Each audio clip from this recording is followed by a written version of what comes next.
At kaugnay po ng hindi pagsipot ni Vice President Sara Duterte sa NBI ngayong araw, kausapin po natin si House Committee on Good Government and Public Accountability Chairman Representative Joel Chua.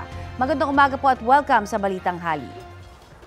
Ay, magandang tanghali po, Ma'am Connie at sa lahat ng iyong tagapakinig. Opo, huli na o late na raw ng malaman ni VP Sara na kinansela ng House Committee on Good Government ang Public Accountability ang inyo pong pagdinig sana ngayong araw para bigyang daan ng NBI. Ano po daw ang reaksyon kaya niyo dyan? Basta po kami alas 3 po, alas 3 po ba o pasado alas 3 kami nag-press con.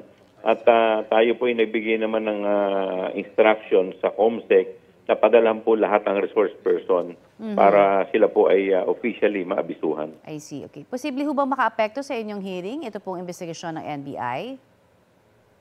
Iba naman po yung nasa NBI na investigasyon, iba rin po yung nasa amin. Iba pong magkaiba po sila ng topic. Opo. Pero in that manner, magkakaroon ba ng, kumbaga, mabibigyan po ng mas direksyon na iba pa itong pagdinig ninyo? Kaya?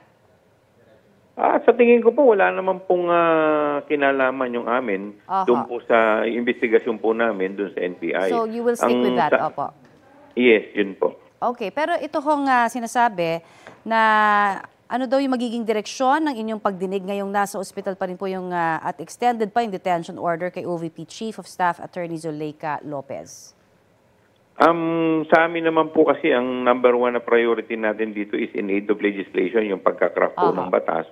At dito po for the past 7 hearings, may marami na rin po kaming mga napag-usapan. Ang isang lang nga po dito ay yung paglilimit po sa mga ahensya o departamento na wala naman pong kinalaman sa intelligence gathering, dapat hindi na po sila nabibigyan ng mga ganitong confidential fund.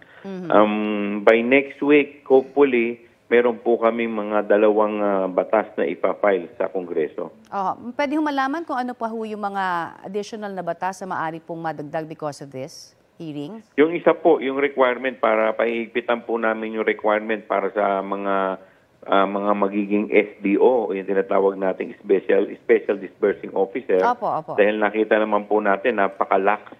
So, kasi ito pong pinag-uusapan po natin ay pera po ng taong bayan.